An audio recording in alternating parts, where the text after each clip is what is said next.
moment, how will we be remembered? Look at the opportunities before us. This election really isn't about the left versus the right. It's about we the people choosing our government and the choice between freedom versus tyranny. Nobody has a chronic disease burden like we have. Why are we allowing this to happen to our children? Ultimately, the only thing that will save our country is if we choose to love our kids more than we hate each other. What is going on here is deeper than politics. It is deeply spiritual. We are being called to rise above the hatred and the fear and the evil. We need to remember above and beyond that we must love our neighbors, that we must treat other people as we hope to be treated. You want to be a rebel? You want to be a hippie? You want to stick it to the man? Show up on your college campus and try calling yourself a conservative. America is going to reach heights that it has never seen before. The future is going to be amazing!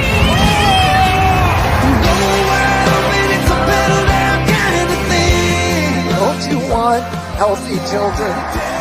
Don't you want a president that's going to make America healthy again? The sweet emotion raining all over me. I come to you today as a former Democrat. I will be a first-time Trump voter tonight.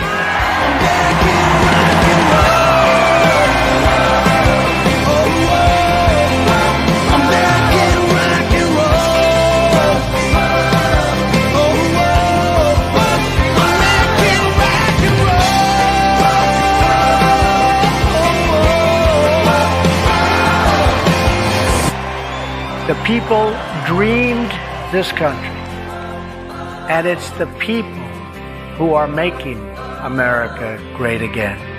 Making rock and roll.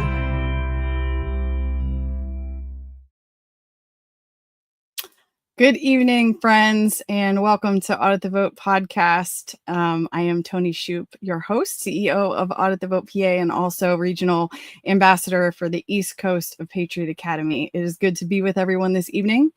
We have had an interesting week, to say the least.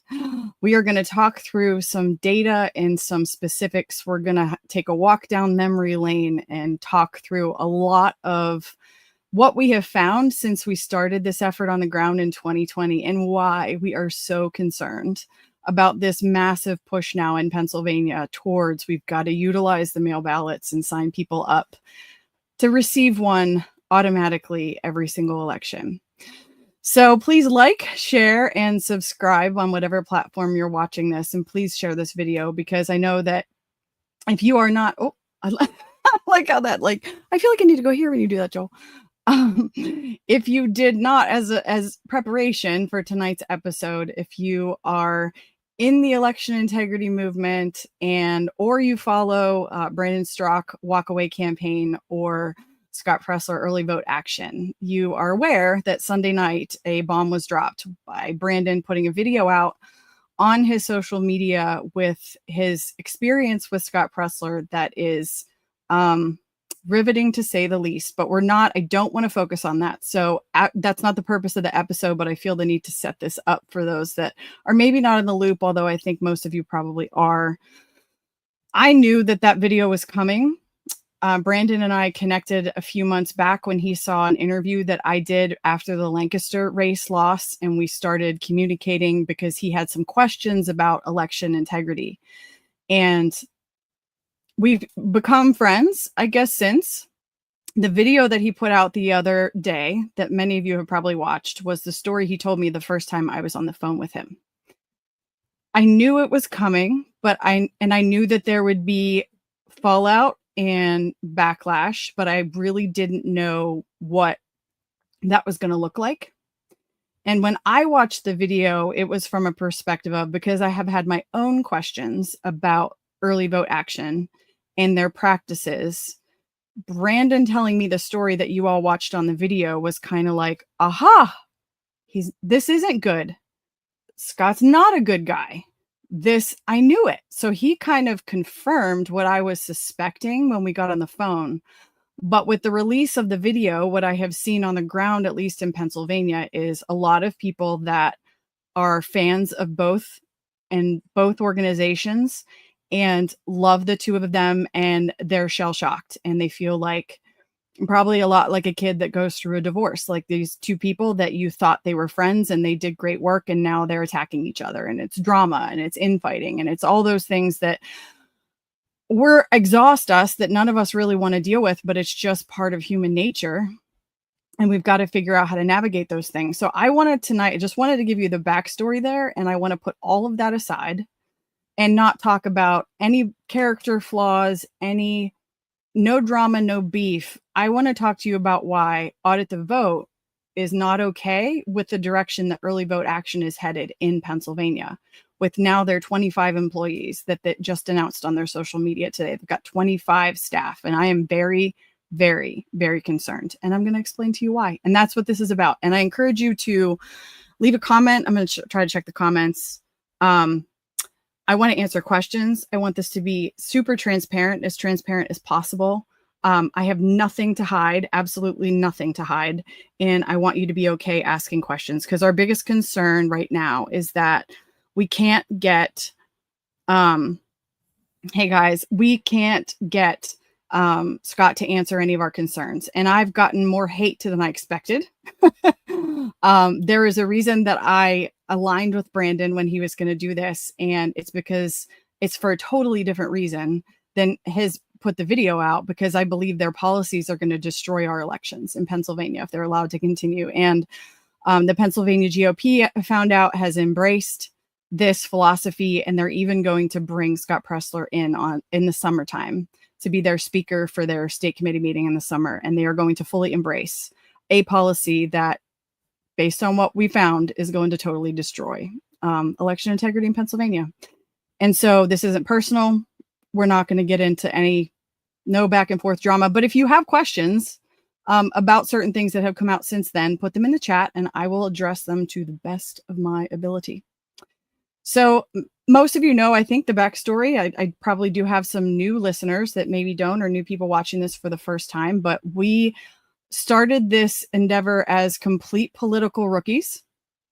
Me, Karen Taylor, and Jamie Sheffield. There were three of us that connected in the insanity of the COVID year and knew after Biden was inaugurated in 2021 that something had gone awry, and we decided we wanted to do something about it.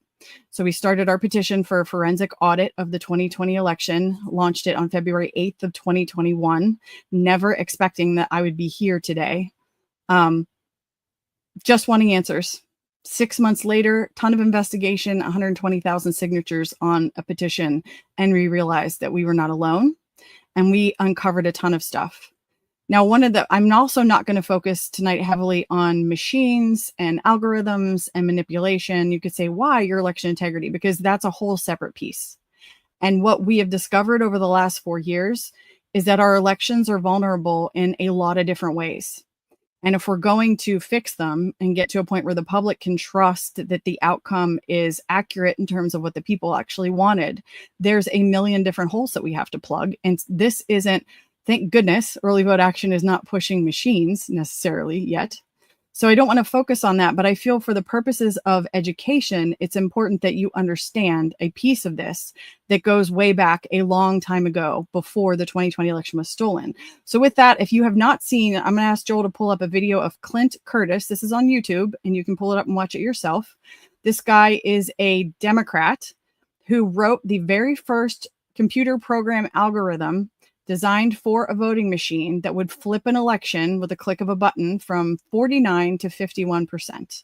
And he wrote this program back in 2004. And this has been an issue with these machines for a really, really long time. And when Joel gets that video pulled up, we're going to play it. And then I'm going to give you a thread to Emerald Robinson's Twitter that is a little bit heavy. I read it for the first time last night myself. She walked through, I think she called it How We Stopped the Steal in 2024. And she goes back all the way to 2020 and walks through a lot of details. And as somebody that lived in this for like ever, I'm even struggling to follow all of it. So it's a lot, but I recommend it. Is probably one of the best threads I've ever seen that walks us from 2020 to present day, that will get you caught up on why the election integrity movement is having such concern about this whole mail ballot push. And that also doesn't mean, Joel, do we have the video yet? Let me know when we have the video. Who controls the software that tells electronic voting machines what to do? Mr. Curtis, would you please state your full name for the record? Name is Clinton Eugene Curtis. In December 2004, a group of Congress members met to gather information about the technology used in the November election. One witness was Clint Curtis, a computer programmer who testified about being asked to create vote-switching software. Mr. Curtis, are there programs that can be used to secretly fix elections? Yes. How do you know that to be the case? Because in October of 2000, I wrote a prototype for Congressman Tom Feeney. It would rig an election? It would flip the vote 51-49. And he was very specific on what he wanted. He wanted it to be touchscreen capable, which if you write in Windows, it's XY coordinates, it's mouse movements, it's done, no problem. He wanted it to be so you didn't have to have any third-party implements. You didn't have to sit across the street with a keyboard. You didn't have to bring something in, a little chip and insert it in the computer, nothing. He wanted so you could go to the screen, hit some hidden buttons, and flip the vote and decide who the winner is just by doing that. Who did you say you were asked to prepare? I was asked by Tom Feeney. At that time, he was Speaker of the House of Florida. And he asked you to design a code to rig an election? Yes. While he was Speaker of the Florida House? Yes. He wanted the source code so that when the manipulation happened, you couldn't see it even if you saw the source code. This is to control the vote in South Florida. So I told her, you can't do that. You shouldn't do that. That'll get you in trouble. And so, with the bulk of finding out how dishonest Feeney and this company was, it was time for me to leave. So I quit and moved on. I've been told that people who assume that a large fraction of the election result may have been affected by deliberate fraud in the computer are paranoid, because in order to do that, you have to have access to thousands of machines. To what extent is that true? It depends on the technology you use. If you did a central tabulation machine that fed in, all you'd have to do is set a flag. So one person putting in bad code in a central tabulation machine could affect thousands and thousands or tens of thousands of votes. Right. And your testimony is under oath? Yes, sir. And the testimony you've given is true? Yes, sir. Thank you. You can stop the Soon video after now. he testified, Clint Curtis passed a No, lie keep going. detector test administered by the retired chief polygraph operator for the Florida Department of Law Enforcement.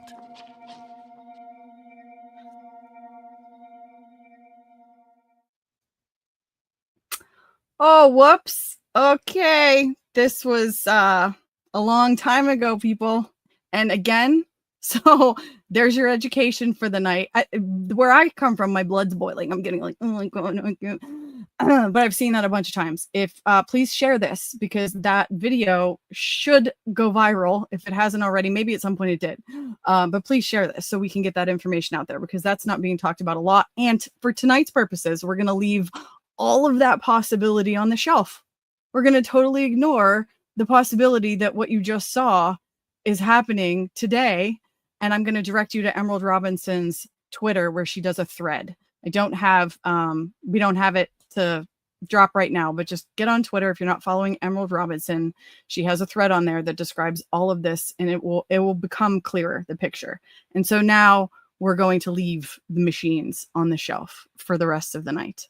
And I'm trying, should I address comments now? Penny, I like that you keep saying it is what Trump wants, early voting. They're saying that because he pushed it at the end of his campaign somehow. And I don't know the backstory of how the campaign ended up getting on that bandwagon. I just know that I was very concerned, as were others, and we're very thankful that it did not backfire. But I'll go through a little bit about Early Vote Action is telling their employees that that's why they're doing this, because Trump said to get behind mail ballots and early voting. And I think that they're using that because that's the direction they want to take things with their company, not because that's actually helpful for election integrity. I have not heard of Act 12 of 2020. It's an amendment to Act 77. Wouldn't that be? Actually, maybe I did. I'll have to do some more research into that, Sandy. Thank you. So, Penny, I don't want everybody to want to slit their wrists when this is all said and done. So hang in there. We'll get there.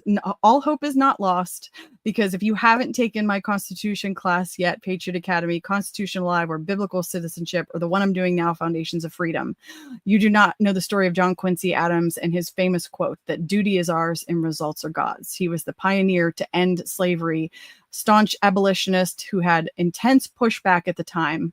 And he never saw slavery end in his lifetime, but he mentored a young Abraham Lincoln who did. And so duty is ours, results are God's. I have accepted the fact that we may not see the fruits of our labor in our lifetime, but that doesn't mean we don't keep going. So if people ask me, how do you not give up when things are so stacked against us? That's how, because that's my daily motto. Duty is ours, results are God's. And Joel just pulled it up. So tomorrow night is week 2. It's not too late to join Foundations of Freedom, 8 p.m. Eastern on Thursday nights for the next 5 weeks. Also, more exciting stuff is there's new curriculum coming out that I had the honor and privilege to get to be in Texas last week. We might end the episode, if I get through all the questions, end the episode, and I'll talk to you guys a little bit about last week and my shooting experience in the Patriot Academy campus and some stuff that's coming for Patriot Academy this summer, which is super exciting. And again, gives me the hope that we need to stay in the fight and continue regardless of how things shake out in this season of our elections. So back to, yes, Penny, the blocking is fun. The blocking is fun. And I'm actually getting people telling me, well, look at what you posted about him. I would block you too. Like, they just have no idea what's been going on behind the scenes for so long. And the reason why I started putting that stuff out there, there is a reason for it. And it was not to necessarily destroy him, but we're not going to go down that path. Transparency is key. It is vital and necessary, and there is no way forward without it. That's why I'm having this podcast tonight, which this isn't the fun stuff I like talking about. This is the part about politics that I kind of ask God every day, like, what in the world is, did you have me here? TJ, oh my gosh, I know. I need help with PA election law. I'm trying 8 Democrats and 1 traitor. TJ, I am sorry. I will move you up on my list. There's a lot of people that have fallen off the map this week for reasons that we're going to talk about, or that if you haven't seen Brandon Strzok's video, you should go watch it. It's quite riveting. Yes, comment like, Joe, we got to get that moved so I don't feel like I'm talking behind a thing. That's whatever. 2020, where did I want to go from there? So I'm going to have Joel pull up our website, and we're going to let's take a walk down memory lane. So you understand, people are saying, why should he listen to you? What, you think you know everything? Well, first of all, if you know me at all, you know, I think humble enough to go, no, I'm very open that I don't know everything. Someone even used against me this week and said she's admittedly not involved in politics since 2020. I was like, I say that all the time. Like, I'm not hiding anything. Yes, I knew nothing before 2020. The story is to get involved because 11 months after I took a Constitution class, I had dinner with President Trump, and I used that to try to motivate people to get involved because you can make a difference. But I digress. I want to walk through some data, a little walk down memory lane here. So we have a new website that Vico has designed. It looks incredible. We've had some issues with our other platform. Could make the argument potentially because they're going woke and they still don't like what we're doing. Not sure if that's the case or not. Nevertheless, we have a new website, and this is what it is. And if you go to the website and you click on findings, that's how you get to this tab right here. So auditthevotepa.com, click on findings. And I want to walk you through the very first thing we published, those 2020 anomalies by county. So you can understand our experience level. Oh, I know why I started telling you this. Because people are saying, why should he listen to you? You think you know everything. No, I don't, but we have a lot of experience and we've done a lot on the ground for 4 years. And I just wanted to share with early vote action folks what my experience was to try to help them be more effective when they started posting, or Scott started posting things about election integrity in Pennsylvania and looking at voter rolls. And I thought, my gosh, we could help you. Like we could, because we have all the stuff that he was posting, he's looking at, like, we've already done that. We could help. And so this is, Joel, if you'll pull this up, this is for, actually scroll down through. There's a graphic like this on the findings for all 67 counties. This is courtesy of Vico Bertoli. And this is where we started. So the anomalies that are listed on here, we've investigated and looked at and come to a ton of different conclusions. We did a canvassing effort after this to try to get answers. But these were the initial issues that surfaced that led us to go, we have proof that something went wrong. Like, can you maybe answer some questions for us? But Joel, pull up one of, Luzerne. You're on Luzerne. Just pull that up. I see it. So there's the graphic. It's basically broken out into the 926. The number at the top was most concerning for us because those were voters who showed up as voted in the 2020 election. And it showed on the Shore system that they were registered prior to 2020. But we also then had a voter list, or I should say this was Vico. This was really before. He had got a hold of a list from April of 2020 that 926 people were not on, who then suddenly appeared in November and cast a ballot in the 2020 election. So like I've been for example, I've been registered to vote since I don't know when. It was probably early 2000s I registered to vote, and that information is publicly available on our data. You can find out whenever you first registered to vote, that is captured on there. So all of those 926 people were like me, like they've been on the voter rolls forever. They weren't newly registered, but the snapshot we have from April, I wouldn't have existed on. So how did that happen? So we came to call that backfilled into the Shore system because it looked at the time to us like voters were being inserted before the election, being assigned a ballot, and then removed afterwards. That's what it looked like. And there were 50,000 of those statewide after the 2020 election that we found. And we broke them all up into counties because we thought if we present this at the county level, then maybe we'll get some answers. And this all fueled our concern and our argument for, hey, we think something went wrong in 2020. We're not a bunch of lunatic conspiracy theorists. Can look at these numbers. Duplicate registrations. That's kind of another issue. So when you register, we don't have voter ID in Pennsylvania, but when you register, you get a number that is attached to you for the computer records in what's called our Shore system. Shore stands for Statewide Uniform Registry of Electors, and it's the State Department's database that houses all of this information. More bad news, sorry to tell you, it's being moved to the cloud. Josh Shapiro is hired a company called Civix, Civix, to completely rebuild it because it is antiquated and it's a mess and it does need redone. But rather than move things down to the local level and put the control of the voter rolls in the system in the hands of the counties, which is what we advocate for, he's moving it to the cloud, centralizing it more, and it's going to exacerbate this whole problem in the first place. So there's something to note. Again, don't slit your wrist. Okay. Duty is ours. Results are God's. Maybe I need to say that after everything I tell you that is not so good. The duplicate registrations are when you register to vote in the Shore system, there's a number that's assigned specifically for you, but we found that there were duplicates. In just Luzerne County, there were 1,180 duplicate voters. Now, I have to go back because the question that I now have as I look at these old numbers is, how many of these actually voted? And I'm not sure. So I've got to go back. 1,330 inactive voters on the voter rolls in 2020 before the election. Again, I got to ask Vico, did these people vote? Because that's even more alarming. All of that to say, this is the stuff we initially put out there that launched our investigation and said, we think something went wrong.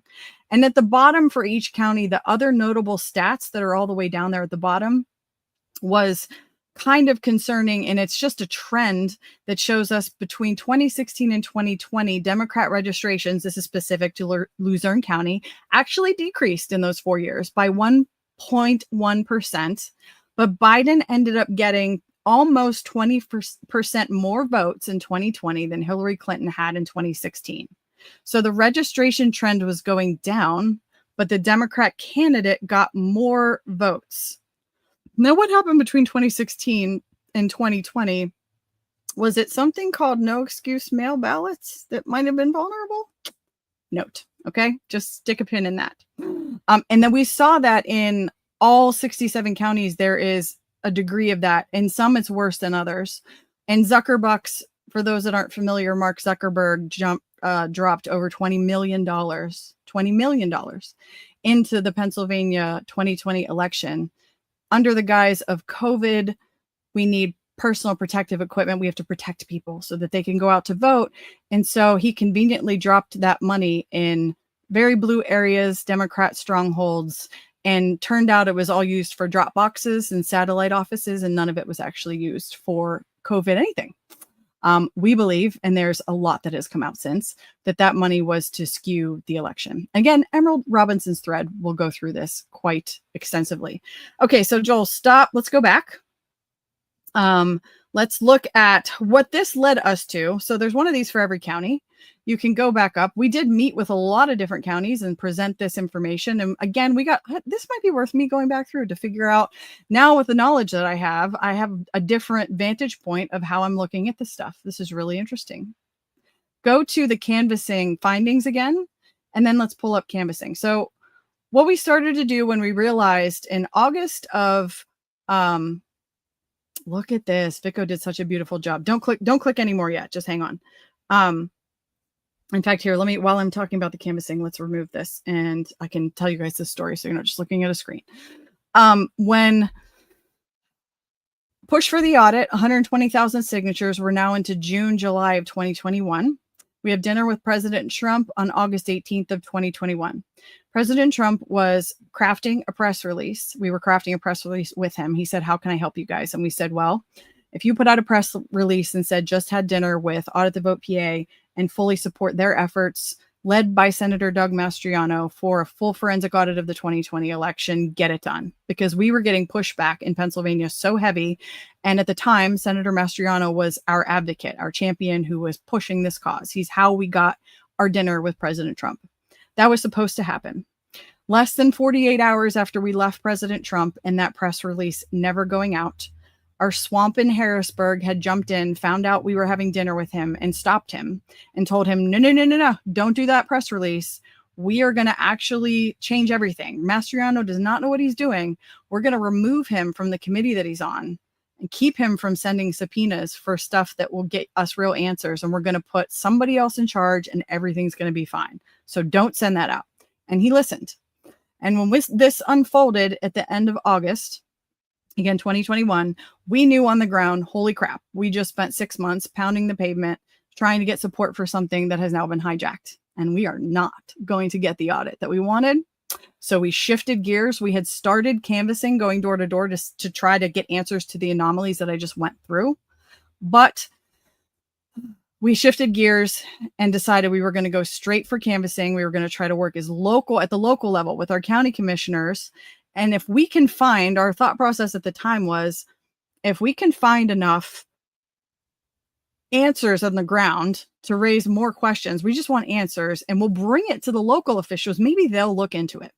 So now go back to the canvassing. So we ended up releasing these results. Again, a ton of groundwork, 6 months, maybe almost a year before we released these results. It took us to knock doors in 12 different counties that we were able to publish. We had boots on the ground in more counties, but we only felt comfortable publishing these numbers that we have data to completely back up. So let's go to, for example, I don't know, pick one random. Who's watching in the chat that wants to see your county if it's up here? Let's go to Montgomery. Montgomery's fun. Click on Montgomery County. I want to explain to you what this actually means. Actually, because Montgomery, I think we never updated this data. They knocked on 700 doors. So these numbers are probably worse than what you're looking at here. But for all intents and purposes, we put the number of doors that we knocked on in each county. In Montgomery, you see 548 addresses we attempted to knock on. And only a certain number of people actually answered the door. So 97 anomalies across 185 addresses means of the 548 we attempted, we only talked to 185 of them. And this, I think, is an important statistic, because as you hear these people saying, we're knocking doors, we knocked 50,000 doors, we knocked 20,000 doors. Knocking doors is not an easy thing. It's time consuming. And if you're not knocking doors is one thing, but how many are you actually connecting with? And we tracked all of that so that we could be fully transparent with our results, and we weren't skewing anything. And so that's, in this case, 548. Yes, that's how many we tried, but we only talked to 185 of those addresses. And of those 185 addresses, 97 of them had an answer that was different than what the State Department certified results showed when we asked 3 questions. We asked, are you registered to vote here? You're the owner of the home. And how many people, to the best of your knowledge, are registered to vote at this address? And they gave us a number. And we said, how many of them actually voted in the 2020 election? And they gave us a number. And we compared that to the State Department certified results. And in Montgomery County, 52% of the time, at least one of those answers was different than what the State Department had certified. So again, we thought, this is our silver bullet. Like, we just take this to the county and they're going to be like, we've got to look into this. And you can look, I did videos a while ago. Maybe I should redo these, and we should start putting them out in short reels so people can see kind of what we found. The 3 different questions asked whether or not there was a registration, because some people would say, yeah, there's 5 people registered to vote here, but the State Department was showing 3, or sometime it was the opposite. The State Department was showing 10 when people would tell us 5. It just means that things aren't jiving. And so all of this led us to believe that if we brought this to the local elected officials, that they would look then further into it. And unfortunately, they did not. So thank you, Lola. A great door knocking day usually yields about 30% open doors. Not a lot open their doors. Exactly. And so I'm a little concerned about people saying we're going to chase the mail ballots and go door to door, and we knocked this many doors. And I am not throwing any more hand grenades into the fray, but there are people out there right now saying we knocked 500,000 doors and we chased ballots, and that's how President Trump won. And what I'm going to show you is contradictory to that. First of all, it's really hard to knock. How in the world do you knock 500,000 doors? That's a lot. We attempted 5,000 statewide. And as you can see, 548, does that go along with 185 of them we talked to somebody? Actually, you're right, Lola. That's about a third. So you're only going to connect with so many. It's so much deeper. And the analysis and the numbers, in my opinion, are a way better indicator of how we move forward than anything else. So go back, Joel, so people can see. And you can look at, if your county was done, you can look at, we hit 12 counties. It's all published. You can ask us anything you want about these. We will be completely honest and transparent.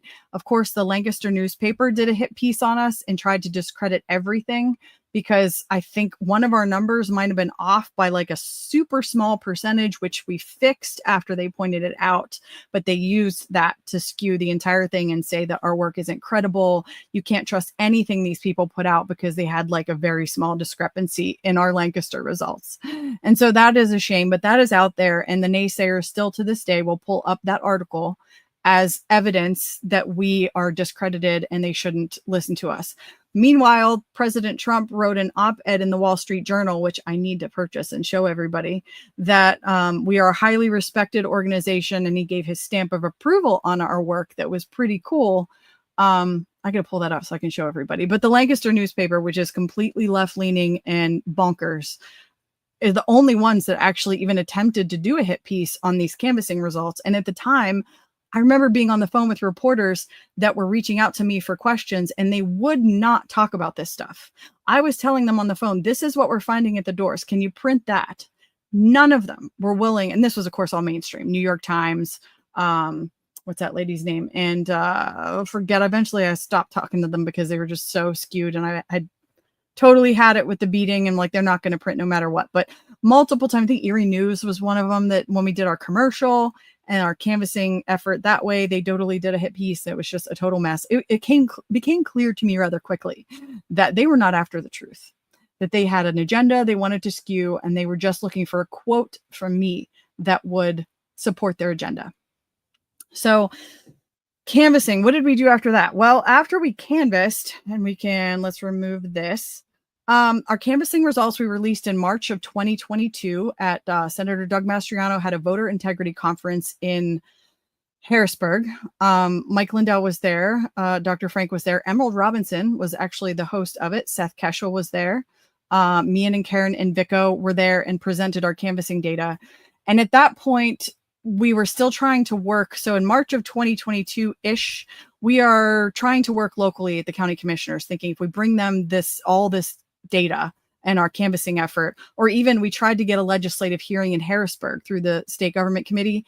We were just blocked at every turn. They didn't want to do anything about it. And the closer we got to the 2022 gubernatorial election, we thought at the time it just makes sense to switch and try to get behind Senator Mastriano's campaign, because we thought if we get him elected, he's on our side, he'll look into everything and we'll get some answers and he'll bust us wide open. He, of course, ran, if you remember, at the same time, Carrie Lake, and did not expect the, I guess, blowout that we saw on election night with Mastriano's election. But the trend that we saw in his election brings up more questions than answers. And it's the exact same trend that we just saw in Lancaster County, which disproves the theory that if we just chase enough of these mail ballots, that's the way forward for the GOP Republican Party. That's how we get our candidates in. And I'm going to show you with numbers why we're completely against that particular endeavor.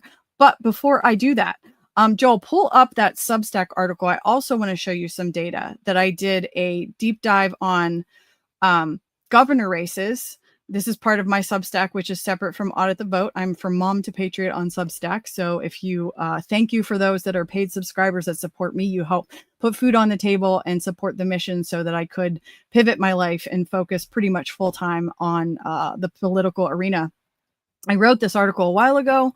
I did a deep dive onto governor races. I was just looking at total votes in governor races, how many people are actually showing up and casting a ballot in gubernatorial races. And I did this before, I think I did this before Senator Mastriano, the 2022 midterms. I'll have to go back and look.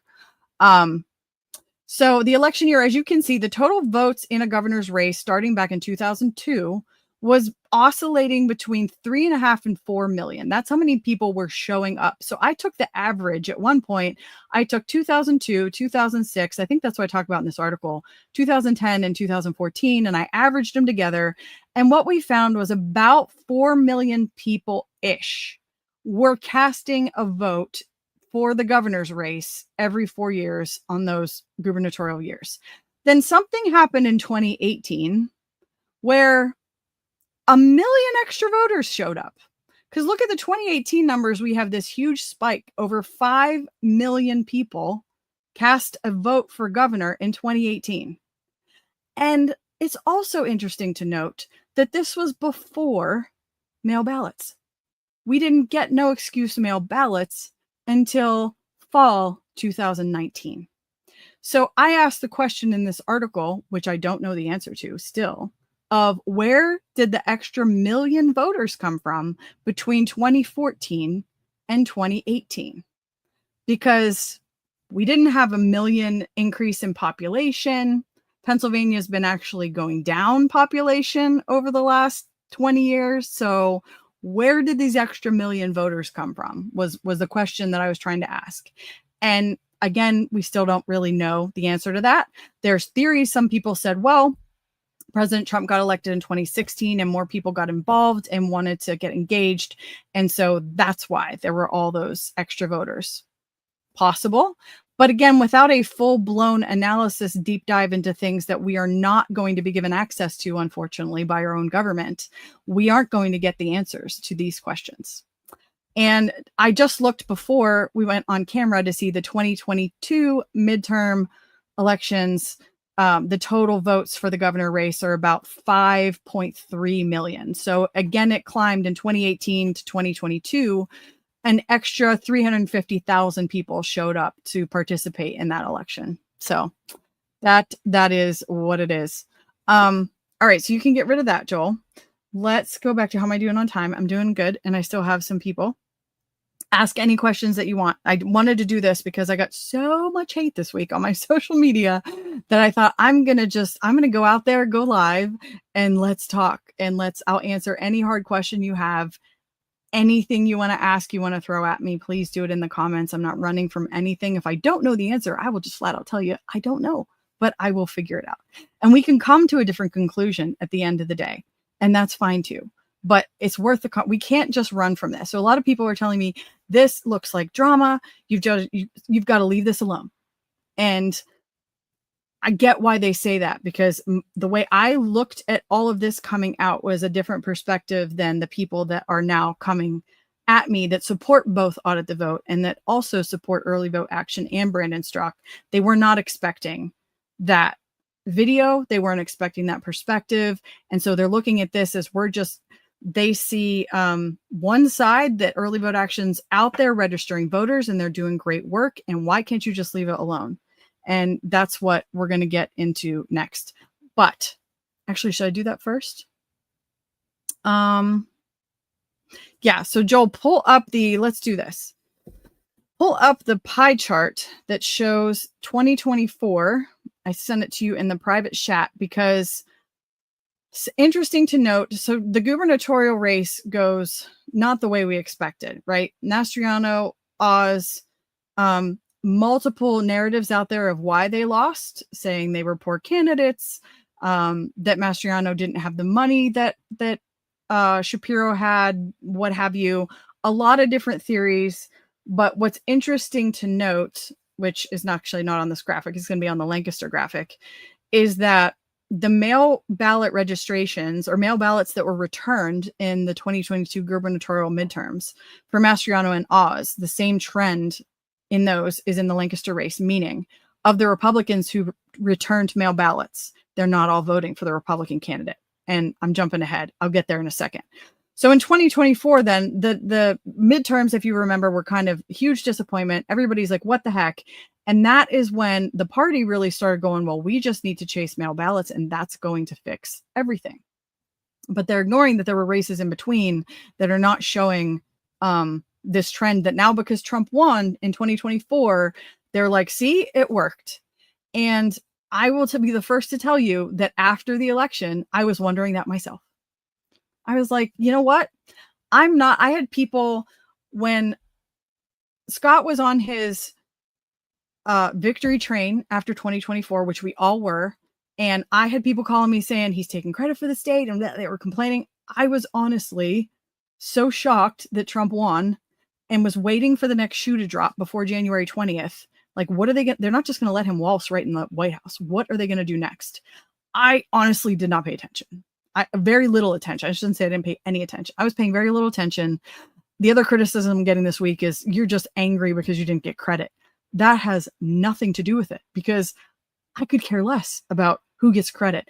I was so, and still am, thankful that we dodged the bullet of communism, Marxism, that would have been Kamala Harris and Tim Walz, that I don't care who gets the credit. So he did a victory lap and become super famous. And we're just praying on the ground. Our election, when I say we, I mean election integrity grassroots in general are just on the ground like, holy crap, what are they going to pull now? Okay, somehow we pulled this off. While we were in that waiting period, Vico and other data analysts statewide and nationwide were analyzing what happened. Like, okay, how did we pull this off?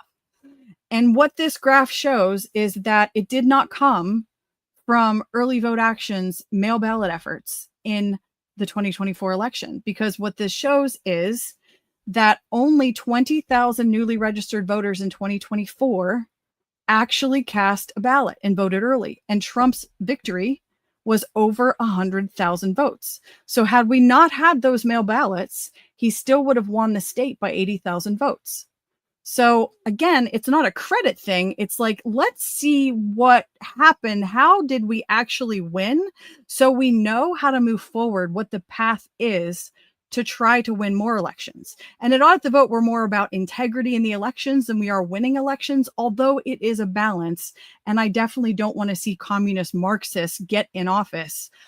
Our focus as an election integrity watchdog organization is what the heck is going on.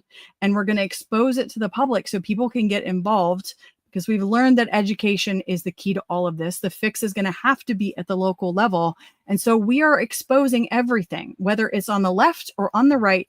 We're looking, we're studying, and this is what the data is showing us. And so there is no way that you can attribute, based on the numbers, Trump's 2024 presidential win to newly registered voters or even chasing mail ballots. And here's another thing about this graph. The 40% that you're seeing right there, that 40% of people who voted by mail in 2024 on the Republican side voted in person in 2020. That's interesting. Again, looking at the numbers, that means that even though it looks like on the surface, more Republicans requested more ballots, more Republicans voted early. That's what it looks like. But when you look at the turnout and the results from another layer and a deeper dive of data analysis that for some reason the PAGOP doesn't want to do, it tells a completely different story. And so that right there dispels the whole, well, we just need to chase more ballots because that's how President Trump actually won. It's not. And so you can get rid of this graphic. Let me talk about Vico and I did an episode together, which I probably should put some shorter videos together and out to educate other people. We did an episode a while ago where Vico walked through, because this is his report and his data, and he walked through Act 88 and explaining from his data analysis perspective, how did Trump win then? How did it work? And there's a lot of factors that could have been in place. One of them being, I think things changed on July 13th when he was shot at in Butler. Of course, 35 minutes from where we live. Why not? That was when Elon Musk came out and supported him. So he pulled in Elon Musk. He pulled in RFK, Tulsi Gabbard, who Tulsi Gabbard, by the way, is recently coming out saying, we know these voting machines have programmable software in them that is not good. So crossing our fingers and hoping. That's why I'm leaving machines on the shelf, because we're hoping that the Trump administration is going to do something about that. And it's in a lot of ways out of our control. I digress. So January 13th, his coalition, Vivek, I have never seen, and I think everybody watching this, one thing we can agree on is that I've never seen a coalition like that of different parties, different backgrounds, different ideologies, not agreeing on a lot of stuff, but coming together. I loved when RFK and him hit the stage together in the summer and came out, because actually it might have been RFK's announcement he did to bow out of the race, where he said that he decided to focus on the things that they did agree on and come together, because they did not want a Marxist communist taking over the highest level government in the United States. And I think that was a huge step in the right direction, even though Trump was promoting early voting and swamp the vote. So that's the other question I want to address, is that, well, he was promoting mail ballots. Well, if you go back and look at the videos that the campaign was showing when he would come to do rallies, he was just saying, swamp the vote, vote early, vote by mail, vote in person, don't worry about it, just swamp the vote. That was more the message that was coming from the campaign, because what we discovered, again, in Pennsylvania doesn't have, let's talk about early voting. Pennsylvania doesn't have early voting. Why do you say that, Toni? I can go to the election office before election day and I can cast a ballot. I battled with someone else this week on my social media about this. Yes, I know.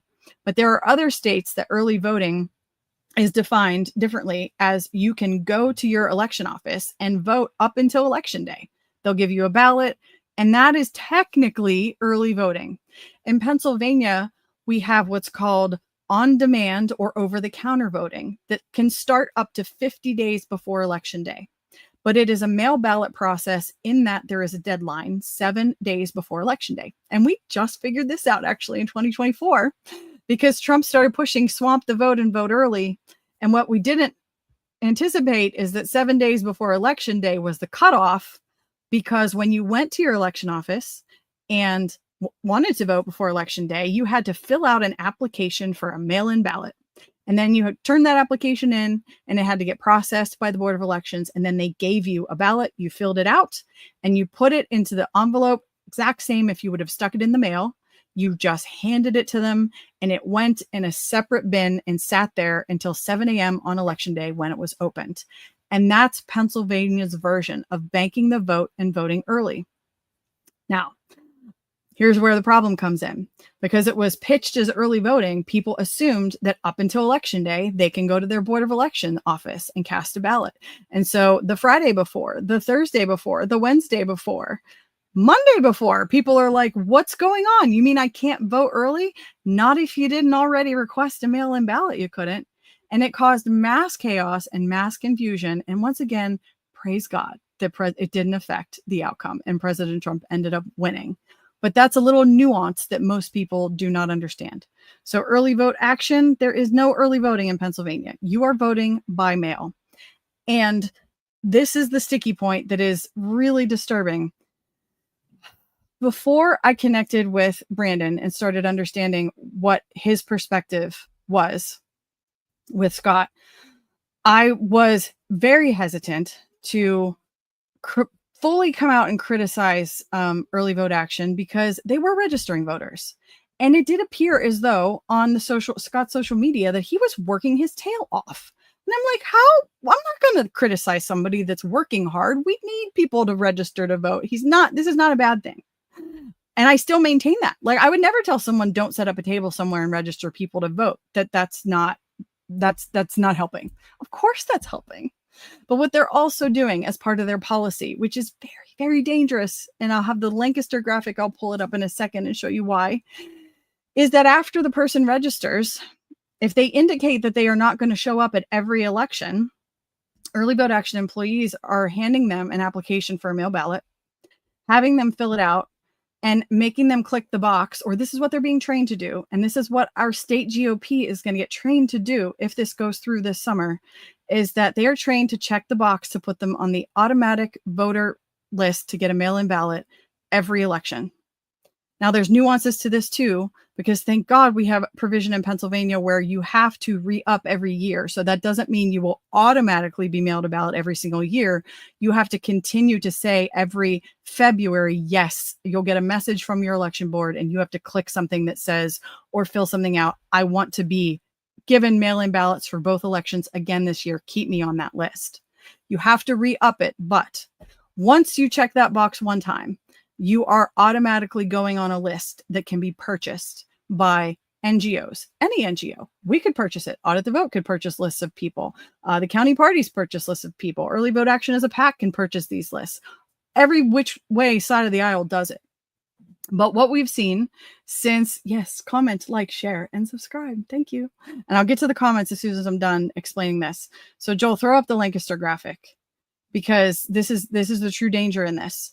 When you have people registering, you're registering people to vote. If they're not registered to vote, they're likely not paying a whole lot of attention. And so if you don't get them connected with a community of people that's going to help nurture them, help educate them on the importance of being involved in government and their civic duty, they are probably going to fall into the bucket of a low propensity voter, meaning they don't show up every time. And you've just now put them on a list to automatically get a mail-in ballot. Oh, I'm sorry, Joel, not that one. I stuck it in it's the Lancaster one that says early voting is not the solution, it's the problem. So what we saw in the Lancaster law, so how did Josh Parsons lose a Senate seat? And Brandon is screaming this from the rooftops, and he's not wrong, is that we lost a Senate seat. Trump won. Oh, early voting is what did it. All the numbers show it's not what did it. We lost in Lancaster, which gives even more ammunition to this. How did we lose a Senate seat in the 36th district that was held by a Republican since the 80s? We didn't have a Democrat in that seat since the 80s. Josh Parsons is the county commissioner who got more votes than any other county commissioner statewide ever. So he was liked in terms of the election. And on the ground, I've heard it all as well in terms of, well, he didn't campaign and they didn't get out the vote and people didn't like him. And that's all well and good and very possible. But let's just look at the numbers, shall we? So Joel, scroll back a little bit just so I can see the bottom. What you are looking at in this graphic, a lot of you have watched the video. By the way, I did a 4-minute video that I tried to put together in a way that is shareable and engageable and easy to understand. It's on all of our social medias. It's pinned on our X profile. It's 4.5 minutes. Watch the video. It'll help you understand this. I'm going to go through it again. So the blue bars represent ballots returned, ballots requested and votes. We're going to go all the way to the left. Malone was a Democrat candidate. The sent light blue number is 8,500 mail ballots were sent out to Democrat registered voters. That's how many were requested. And we know this because in Pennsylvania, you register by party. You have to put either Republican, Democrat, Independent. You can choose unaffiliated, but that gets tracked and it's publicly available when you purchase the voter data. So when someone requests a mail ballot, we can sort and see by party how many went out. So 8,536 registered Democrats in Lancaster County requested a mail ballot and the county sent it to them. Not everybody returned a mail ballot. So you'll see, and this is normal. This is what we've seen. Why? Because I don't know. Some of them maybe get lost in the mail.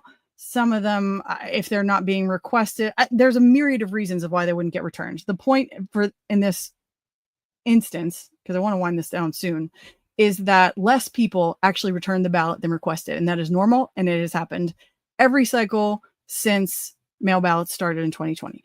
7,222 Democrats returned their mail ballot, but the Democrat candidate got 8,869 votes. Huh?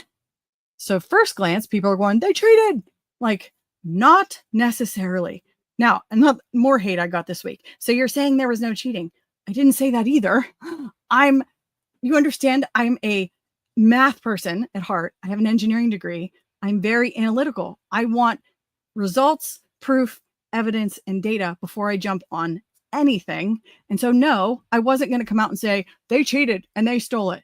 That was the hubbub between MJ Truth on Twitter and Scott Pressler was because I don't know, just you're accusing them of cheating. There's no such thing as rigged elections and however that hoopla went down. We were not suggesting cheating. We know how vulnerable. Now, everything I did up to now just explained to you how vulnerable the system is for cheating and for exploitation. That is a fact you can't deny. But did they cheat in this Lancaster race? I don't know. That's not what this graphic is showing you. It's giving you a trend. Will show you that what Early Vote Action wants to institute as policy is not a good thing, in my opinion, based on this experience. Parsons. Okay, what happened? Republican candidates who requested a mail ballot, 5,451 of them. 4,423 returned them. Again, less than what requested.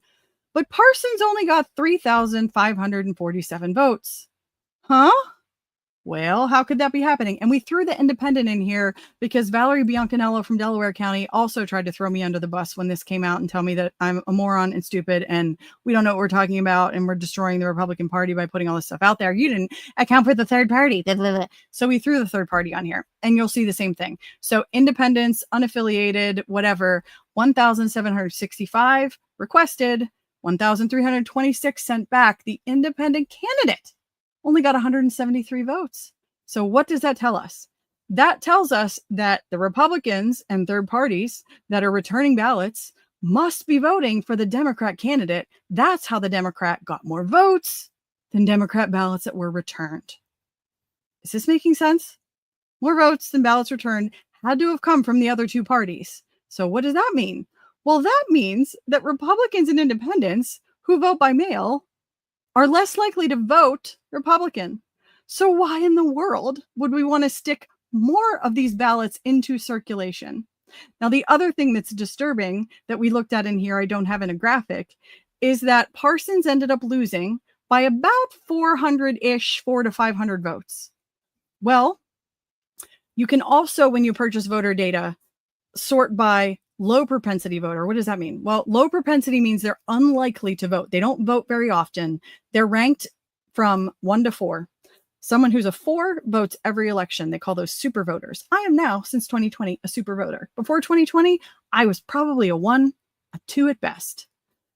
I will not miss another election. I didn't even know what primaries were. I did not know that every 6 months there was one in Pennsylvania.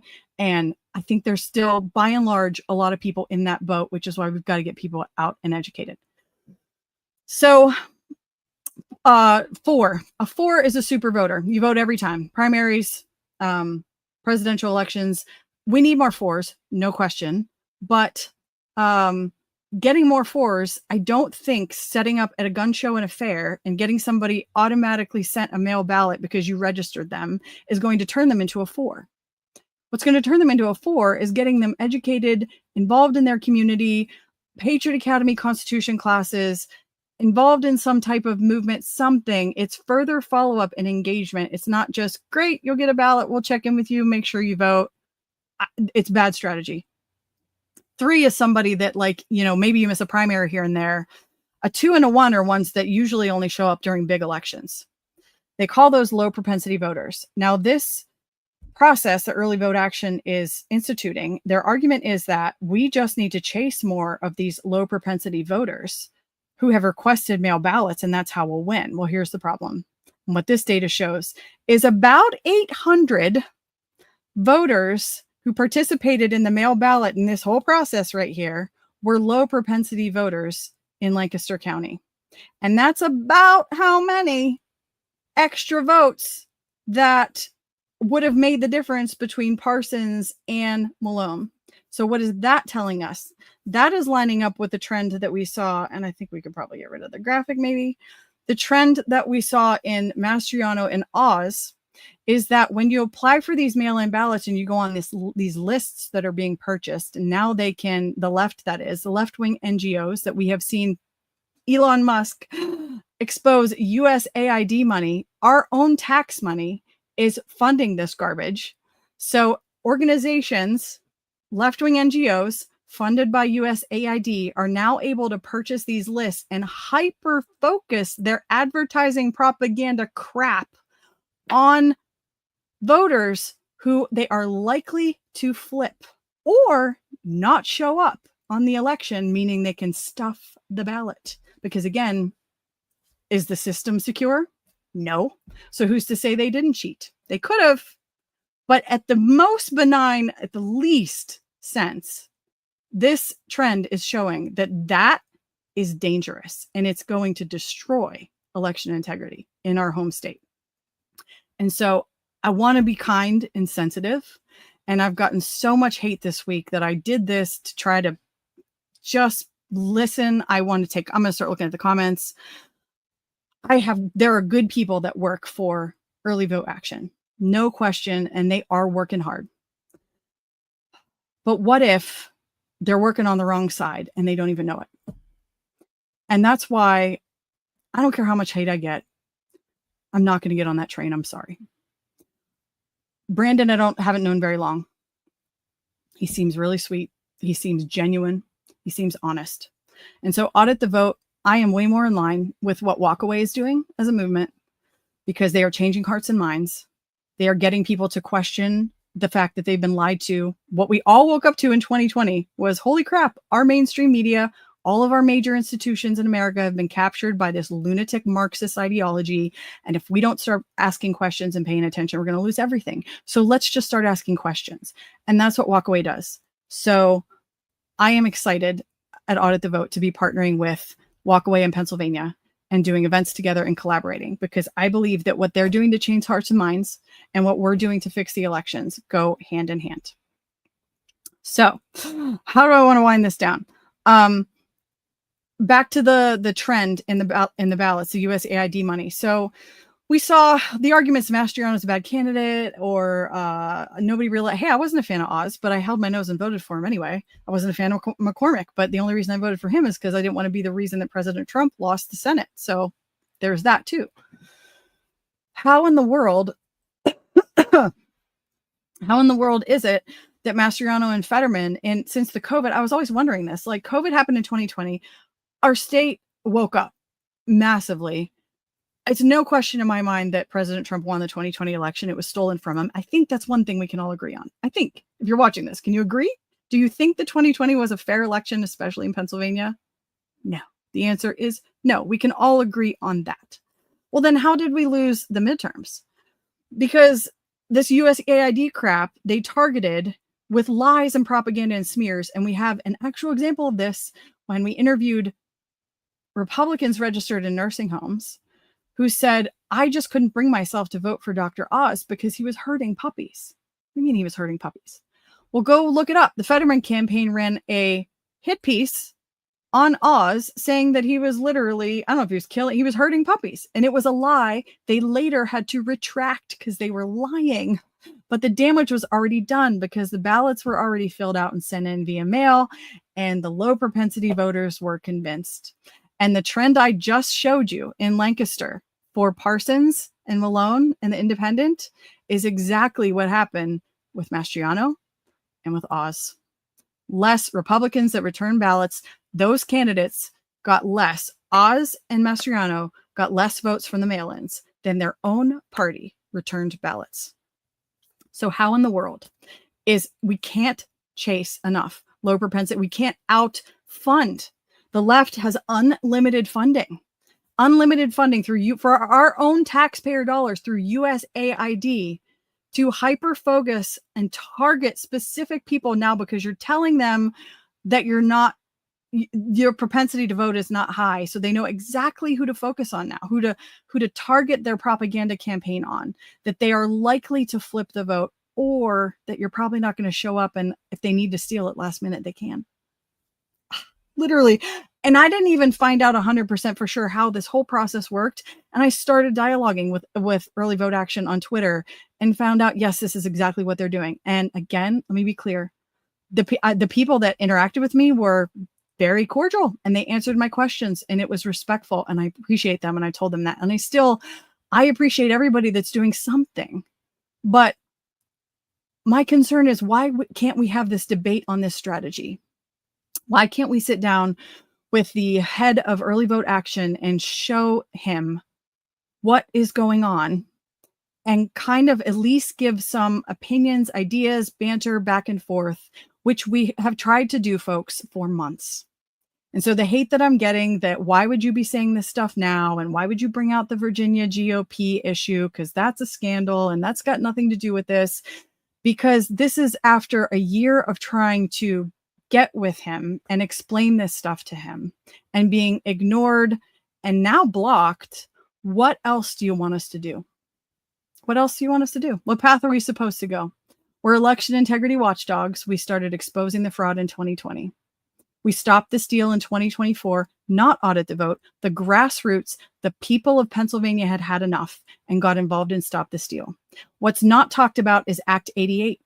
Act 88 was passed before the 2022 midterms, and it put in place a law that stopped Zuckerbucks from flowing into our county and our state and influencing elections.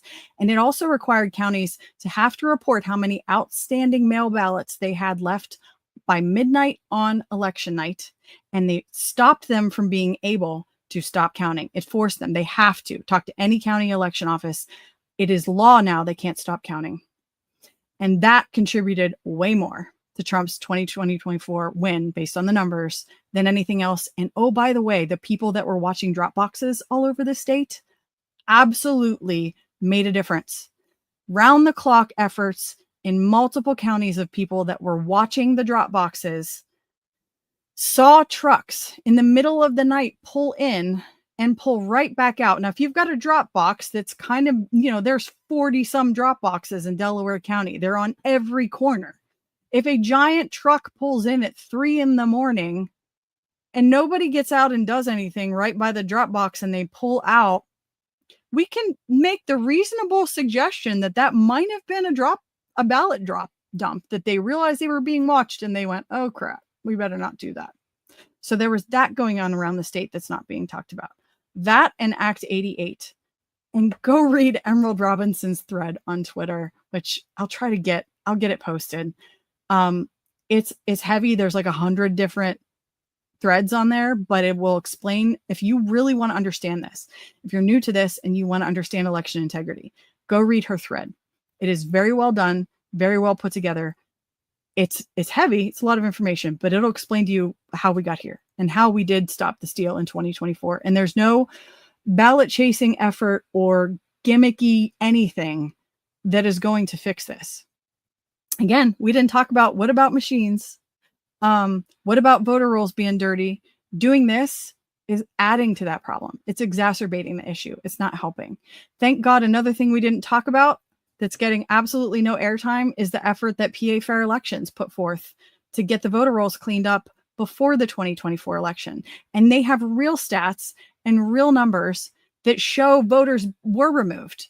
And so we were able to chip away at the overly bloated credit line that is our voter rolls, wildly inaccurate. Why aren't we talking about accuracy of voter roll? We would like to talk about accuracy of voter rolls, not just registering voters. Again, the elections can be stolen a million which ways. It's a multi-pronged approach to fix this. And it's not even just elections. What about the culture? What about changing hearts and minds? That's a big piece of this too. We had 50 years of people being indoctrinated and that are waking up and starting to ask some questions. What do we do with those people? This isn't an overnight fix, you guys. President Trump getting in the White House is a reprieve. It's a miracle. And it's giving us a second chance to save the republic. And it depends on what we do with the next 4 years. And I absolutely refuse to get on a bandwagon of something for the sake of unity that I believe and just walked you through with an hour episode is going to destroy the integrity of our elections. So I'm going to go back through some comments now. I'm off my soapbox. I think I answered a lot of questions that were coming at me this week. I'm going to go, let's look at the comments. Lisa. Shapiro trying to move the voter rolls to the cloud. So we either get a PA Secretary of State control of this data or too many unknowns getting access to making changes to this like it is already. Lisa, thank you, Lisa. The Senate 36 race about the arrogant Republican state committee sitting on its keister and Trump satisfied rank and file Republicans sitting on their butts. And you know what? So we looked at that, or I should say Jessica Wood, who you can follow on Twitter. I think she goes by Woodshed. She did an analysis because she's in Lancaster County, Lisa, and she showed that the turnout, yes, the turnout was low, but for a special election, like off year, weird special election, it was actually quite normal. It was 29% turnout, I think. Yes, there was a lack of turnout. It was 29%. But when you compare that, you have to, when you're looking at all this data, you're more likely to get a better, how do I say it, outcome. The conclusion you draw will be more accurate if you're looking at similar elections. And so, yeah, turnout sucked, but turnouts suck for special elections, unfortunately, which is something that is a cultural fix, in my opinion, and why I love working for Patriot Academy and what we do with them. We are changing hearts and minds and educating the public, and that's going to have a lasting impact. Penny, let's see, Penny. But again, I don't denounce the lack of turn. There was absolutely a lack of turnout. Penny probably gained another 1 million votes again at the next election for governor. Lord help us all. Voter registration in Senate District 36, 53% R's, 30% D's, 70% independent. So that's the breakdown. And that's good. I'm glad you're looking at this stuff. It's important that we look at this stuff and we pay attention. So thank you for that breakdown. That's helpful. So basically the county is red Republican. It just, it stinks to high heaven. Let's see. Candidate is the excuse the PAGOP uses to confuse people. I mean, I'm not even going to argue. I'm not going to argue they were good or bad candidates, because people knocked doors that did tell me they did get a lot of people that there were Republicans that didn't like Oz. I was one of them.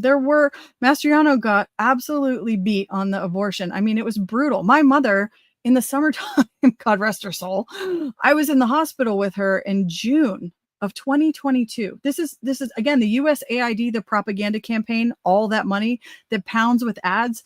They started right after the primary in May with their anti-Mastriano propaganda campaign and feeding people with information that his stance on abortion is too extreme and he's a Christian nationalist, and tying him to January 6th. And they beat the daylights out of him starting in June. So much so that when I was in the hospital with my dying mother, a commercial came on TV that was bashing Mastriano on the abortion issue. And I was so mad that I ended up calling the hospital staff and asking them, how do I turn off this on TV? Because I don't want my mom to be bombarded with this stuff. Anyway, she's in heaven with Jesus and life is perfect for her. So she didn't have to deal with the 2022 election. But to my point, that USAID money and how they can hyper target people, and they do, is dangerous. And we're not going to be able to play their game effectively in that regard. Penny, is there any way Doug could get another meeting with Trump? I don't know. Penny, I don't really. That's a good question. Bill Bockenberg, I don't have an answer to that, because then I start to think, well, what what benefit is President Trump have by meeting with me? What am I going to tell him? Something he doesn't already know? Not that I wouldn't love another meeting with him. I certainly would. And in fact, yeah, I do have 2 books that I want to give him about the monument that were gifted to me from Michelle Gallagher, the National Monument to the Forefathers. If you don't know what that is, Plymouth, Massachusetts. She wrote a book and inscribed them to Vice President Vance and President Trump because I had a couple instances where I thought I might be able to get back into the White House, and I want to give them those books, but we'll see if that happens. Penny, Bill Bachmann registering tens of thousands of hunters to vote helped a lot in the 2024 general. Chet, we would have to look at the numbers because there's one thing with registering voters, and you might be right. I hope you're right. But voter registration and then showing up at the polls are 2 different things. The same as when we look at election integrity things, and all those stats that I showed you guys early on in this episode was all these people, you duplicate registrations, how many mail ballots, or the backfilled voters. The real question is, how many of them voted? How many of them actually participated in the election? So if there's more people registered to vote at a house than what they're aware of, yeah, that's a huge issue, but are they voting? That's the next piece that took us a while to learn, is we got to dig in and find out, are they voting? So great, Bill Bockenberg registered people at hunters and voters conventions, but we would have to do a deep dive as to, did they vote before we can say for sure, was that effective? I must have been talking about Bucks County. Lisa does say Democrats worked their rails off in that race and Republicans did not. And that's fair. I heard that too, Lisa. I heard that. So yes, valid. They pounded the mail-in voters at nursing and care homes. They aggressively targeted those non-hardcore malleable voters. And so that makes sense then why we saw, to me, that's the word on the ground. And that's why we saw more Democrat votes for,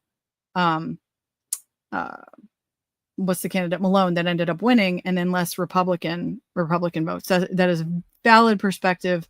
Thank you for that. They didn't work hard enough in Senate District 36, and self-satisfied Trump supporters stayed home. Again, don't disagree with that at all. No, Penny, she's right. I mean, I know Lisa, she's been commenting, the Republican Party across the board stinks at turnout. You know, that I don't know that I agree with, because, and here's why. Presidential election turnouts the last 2 cycles, well, supposedly my precinct had 92% turnout in 2020, supposedly, if everything was on the up and up. And President Trump got obviously more votes this time. He won our state. So I don't know that they stink at turnout altogether. My position is they stink at messaging. There's not enough effort going into messaging of why you would want to vote for our candidates when in the off years. And what I appreciate, let me say this too, what I appreciate about early vote action is that they are raising awareness on the vote no retention races that we're going to have in November. And I will give them kudos for that, for sure. That is, thank God, because that's our chance to get the Pennsylvania Supreme Court back to sane judges who aren't going to legislate from the bench, and they're going to actually rule according to the Constitution. Don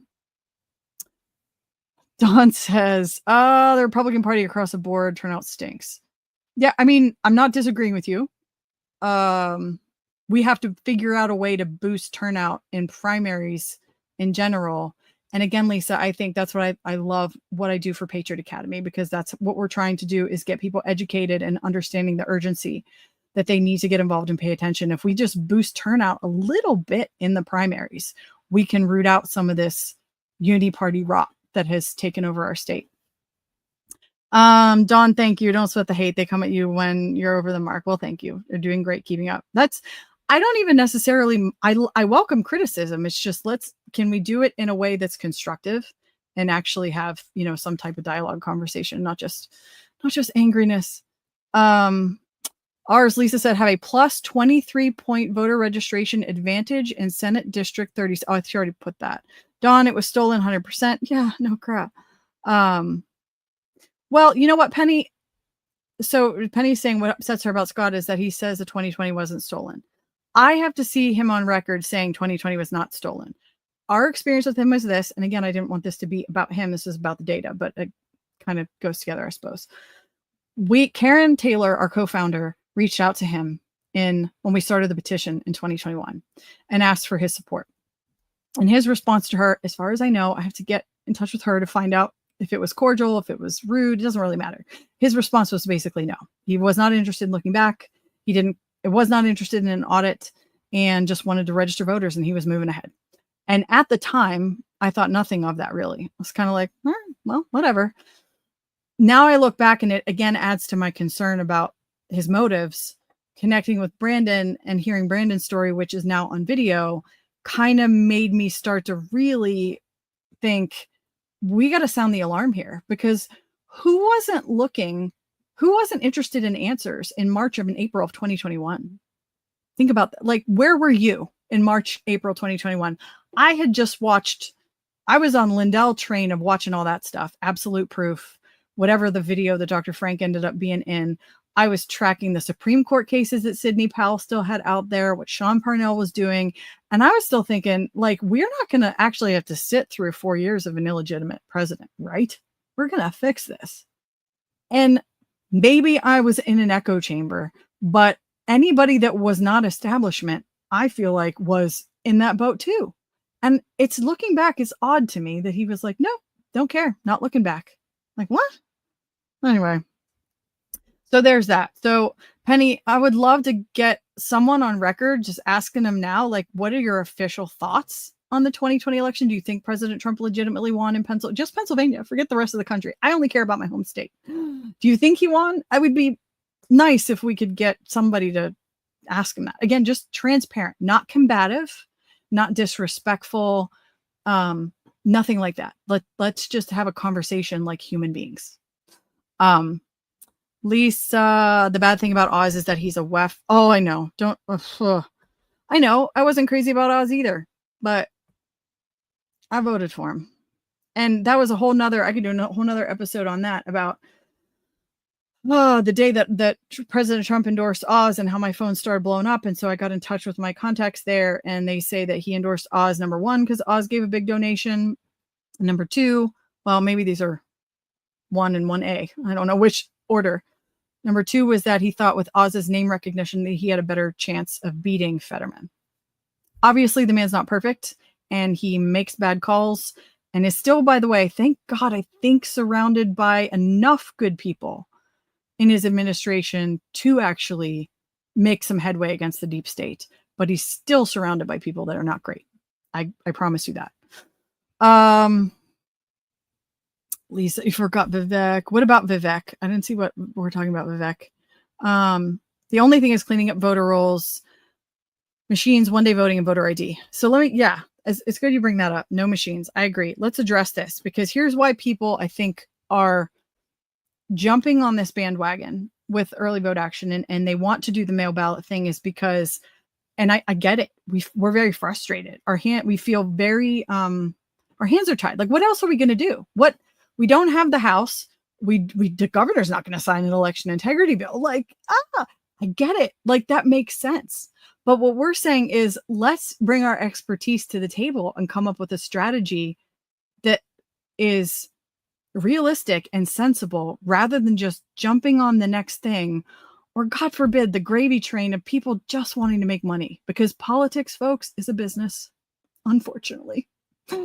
And I'm not even going to I'm a capitalist at heart and an entrepreneur. I'm not even going to fault people for I'm now making a living doing this. We have to make living somehow. I'm not going to fault anybody for that. But if your reasons for getting into this are more to enrich yourself or more for your own personal gain, fame, what have you, that's not something I want to align with, because I wouldn't have got into this fight any other way than what I did. Pure necessity, ticked off Mama Bear who said something's wrong, and I'm going to figure out what it is and get involved. Sandy's not seeing all the comments. I don't know. How are we changing things at the state level when the Dems control the governorship in the House? Lisa, that is the $1 million question. And that is a great question to ask. And Audit the Vote is working locally. So what we're doing is trying to get judge of election positions. Our judge of elections are the head of our precincts, and they run the precinct on election day. And we had someone in Allegheny County, I'm sure this is happening everywhere, in a blue area, they were letting people just come in on the polls and vote without signing the poll book. And then one of the judge of elections left with ballots and came back with more. And we have this all documented. The county actually responded. The poll worker who witnessed this blew the whistle. And this was after 2020. The county responded with a letter and said to the judge of elections, don't do that again. No, there was no repercussions, nothing. So those positions are key to at least providing some safeguard on election day at the polls. And we're focusing our efforts there. Vico is just put together a good email drip campaign to our big list where we're trying to recruit people to run for those judge of election positions. So that's getting involved in your precinct on your at your polls is where I would go first, because this isn't an easy overnight fix. And again, you can disagree. I'm okay with that.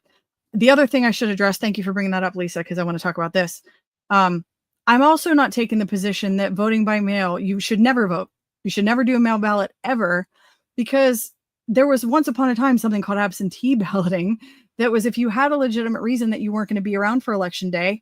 A lot of people are traveling. Some people, when I work the polls now, I did vote by mail, believe it or not, a couple of times because I wasn't going to be able to go to my precinct on election day because I was volunteering for campaigns. That's why it's there. And I'm not even totally against, before every election, looking at the numbers to go, how do we boost turnout? Does it make sense to chase mail ballots? Let's look at where the biggest precincts are, the low propensity voters, and let's put a plan together for what we should actually chase.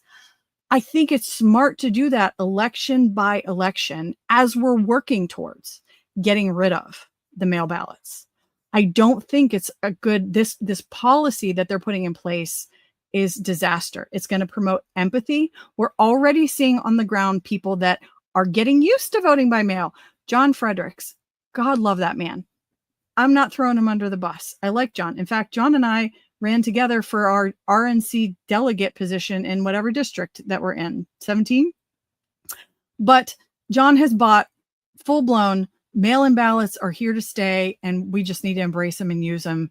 And that's his, he's like, they're nice. I met him at CPAC. Actually, I connected with him. And again, I like John. I'm not criticizing John. This is an example, one of many. We met at CPAC and or connected again at CPAC. It was great to see him. He was going to have me on his podcast, his show.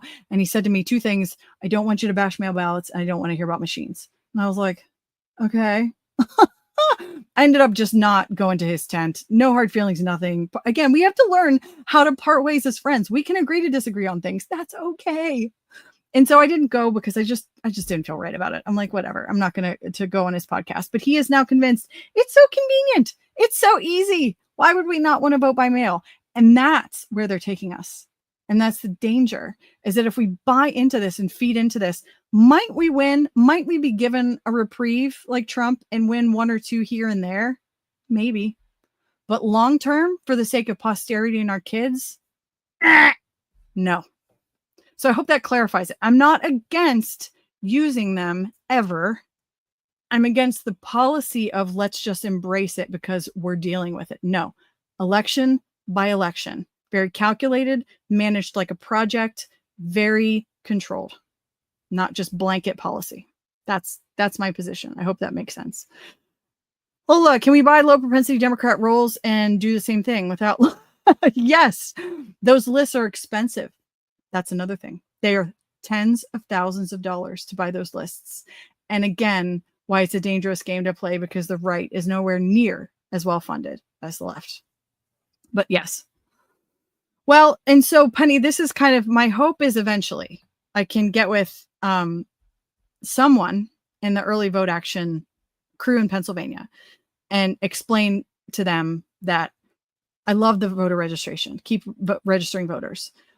But can we maybe just look at this idea of not automatically getting everybody a mail ballot just because they say they might not show up?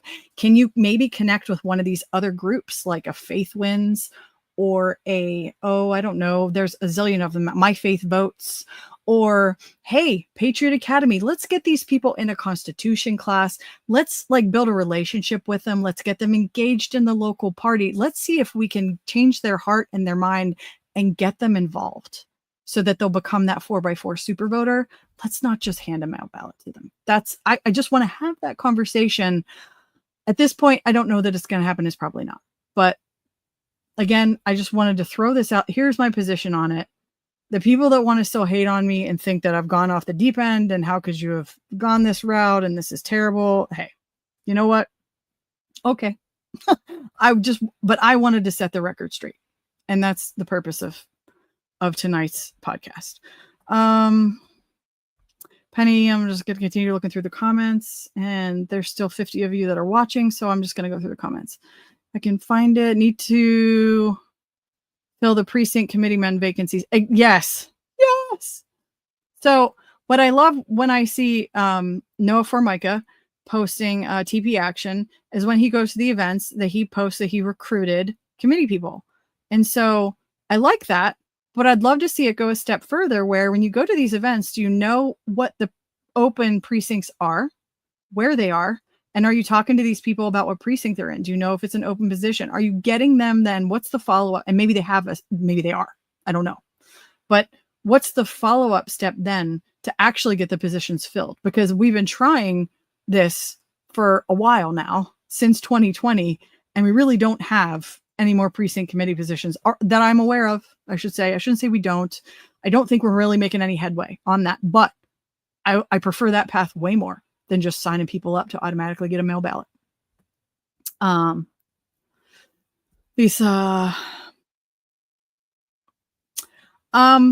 Lisa, I've thrown out ideas of, it looks like Early Vote Action are the only ones with a reach that are talking about that.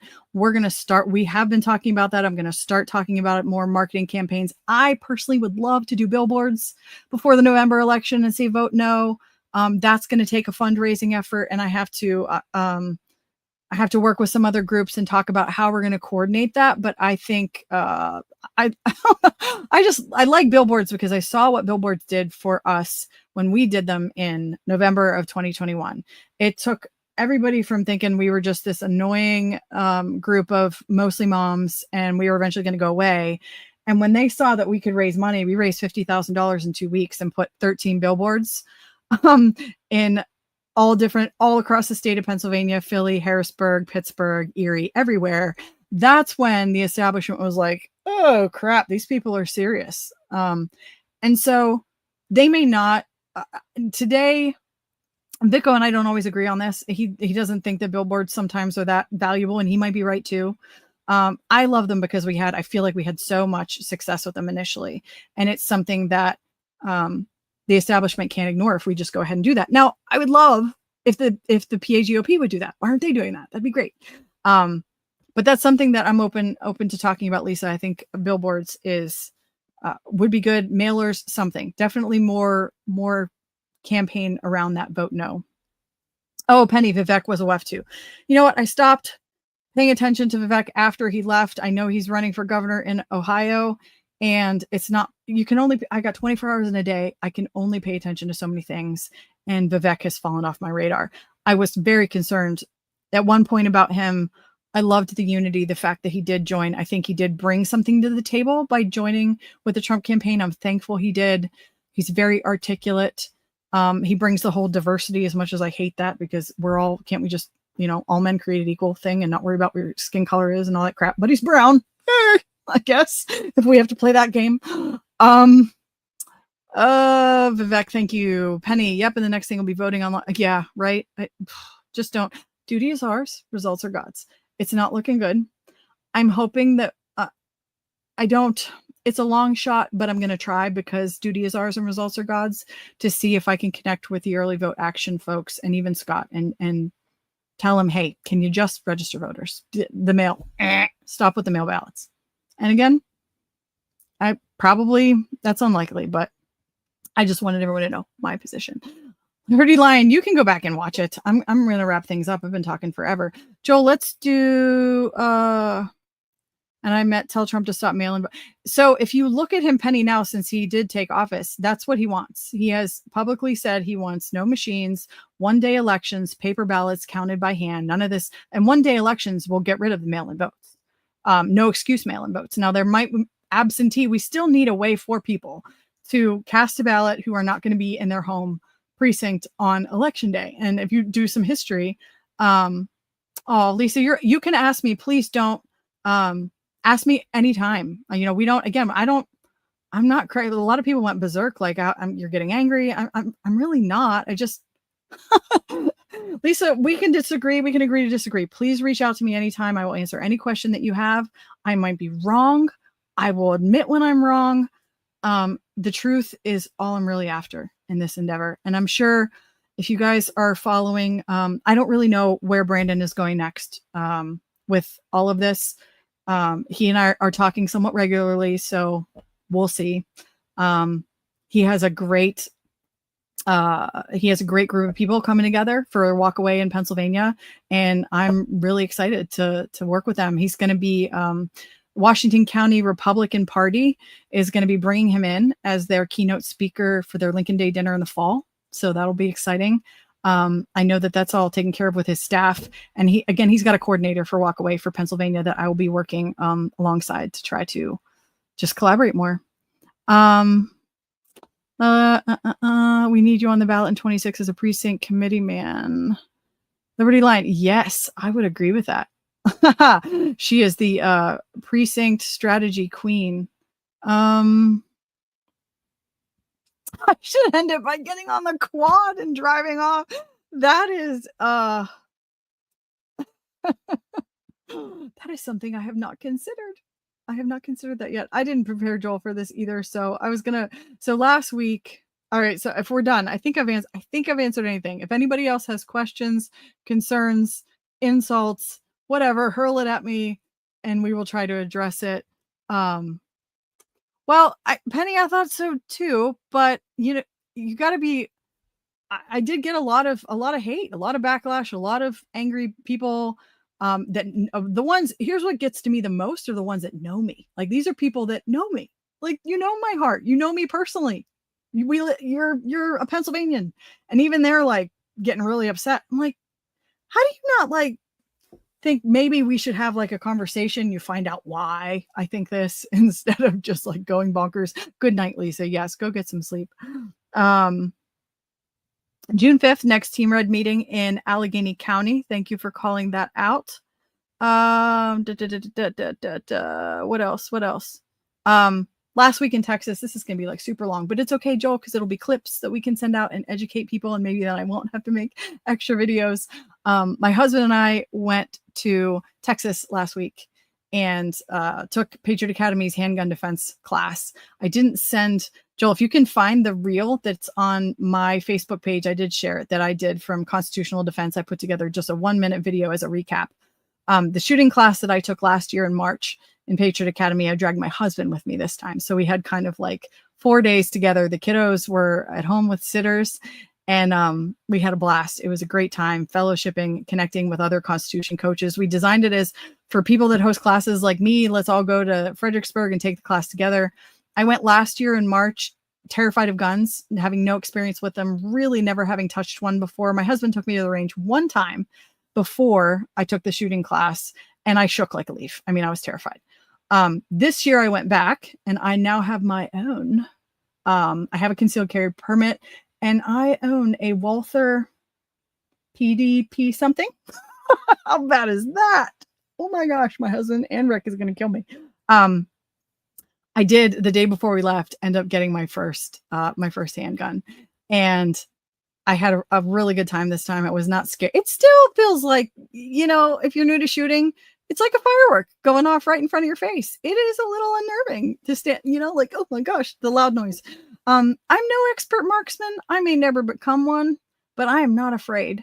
I know how to safely and responsibly handle a gun. We're going to teach our kids how to safely and responsibly handle a firearm. And it was just a good overall time. So if Joel pulls that reel, if he doesn't, that is quite all right. There was one other thing. Oh, new curriculum.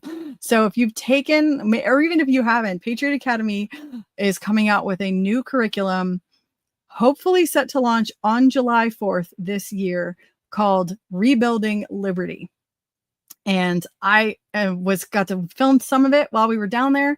So I'm going to be in some of the curriculum this time. How crazy is that, you guys that have followed me, that 4 years ago, whatever, September 2020, I took Constitutional Live, blown away, with how much I didn't know, was like, what in the world is happening here? And now I'm in the new curriculum. Like, really? It is right. I think it's right there. Oh, yeah. Make it bigger, huh?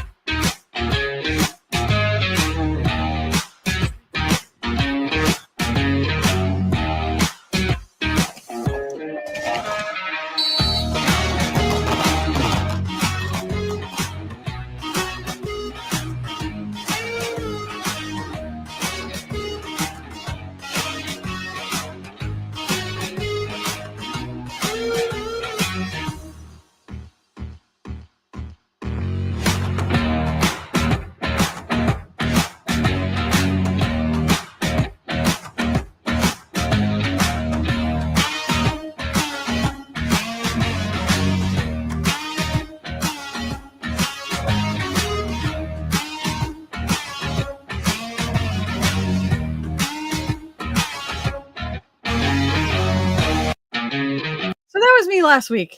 There's no way to make that bigger. I got to figure out how to do that, Joel. So when I do videos, we can use them more. That was last week. It was a great time in that last picture, Rebuilding Liberty.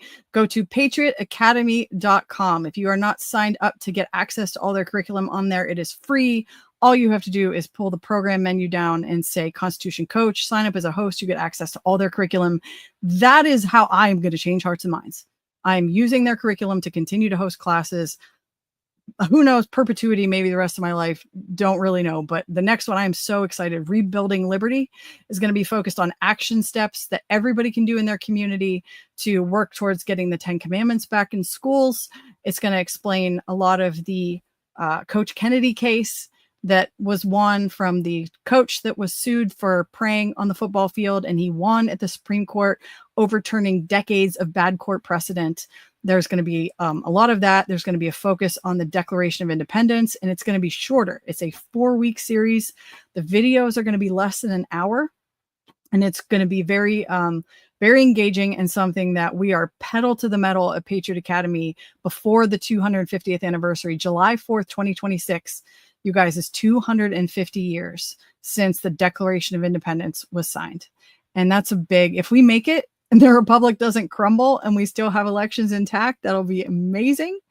And we are going to work towards putting as many people through that curriculum to get them activated and engaged in the culture on the field of saving the republic somehow. So that's going to be tremendous.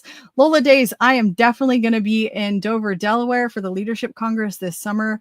I'm trying to get coaches to come with us so that we can see what that program looks like. We'll talk more about that, but I just wanted you to know I'm definitely I'm going there this year. So don't recruit. Oh, separate issues. Okay. I don't know if we have anything funny. Joel, do we have anything funny? And if we don't, that's okay. We do. We have it's like a few seconds long. Okay. We'll close out before he plays that. Again, auditthevotepA.com. Take a look at our work. Like, share, and subscribe. That is how we get more of this content out. We're doing a lot of clips now in reels, and Joel is putting those together from the podcast, which is why we want to do this regularly, so we put out more content. And May 20th is the primary. Do not forget May 20th. We're going to start also at Audit the Vote, really hammering home that 20th is the primary. You need to find out what's on the ballot in your area. Some have school districts. Some are there's judge of elections, township supervisors in some areas, some city councils. It's different depending on your backyard because this is an off-year election. You need to do your research. Again, why we have to get people involved locally, not just registered at a gun show and send them off with a mail ballot into the working space. And Liberty Line is working the polls. Woohoo! That's getting involved is the fix to all of that. So May the 20th, find out what's on your ballot. We still have time. It's May 7th. Plenty of time to connect with your neighbors and find out who the good candidates are that you should be voting for school board or anything else that's on your ballot. Invited me when I was young. I'm like, what is that? Okay. I'm going to shut up. We are done. I will see you guys next week. Have an awesome week. reach out to me with any questions and concerns. Let's keep the conversation open, honest, transparent, and I will see you guys next week. Context, funny video. It's a thing that trend right now where they're taking podcasters and making them look like babies. Okay. And so this is Theo Vaughn when he was on Joe Rogan, and this is them as babies. Okay. Time this guy fighted me when I was young. He fighted you? Well, you know what I'm saying. I do. Past tense. But he they made us hug in the hallway. That was the big thing at when it was over? At our school. You had to stand there all afternoon for literally probably maybe 2-3 hours with your arms on each other's shoulders. After you fought? Yep. To make up with each other? And he became one of my best friends after that. Yeah. Thanks for watching. That's great. That is awesome. Whole other way to watch podcasts is now babies being. That's good stuff. Penny says she's seen Trump as a baby. That's awesome. Very good. And thank you to everybody that has donated and is continuing to donate. Thank you. You help keep the lights on. You help keep us just being able to keep watching these things and putting stuff out and putting content out. The website, if you're not currently giving us anything and you feel so led to do that, a lot of that will go right now to the new website and our new email server and all of that. We had to spend a little bit more money because our email preferences got yanked. And so that was a little bit annoying.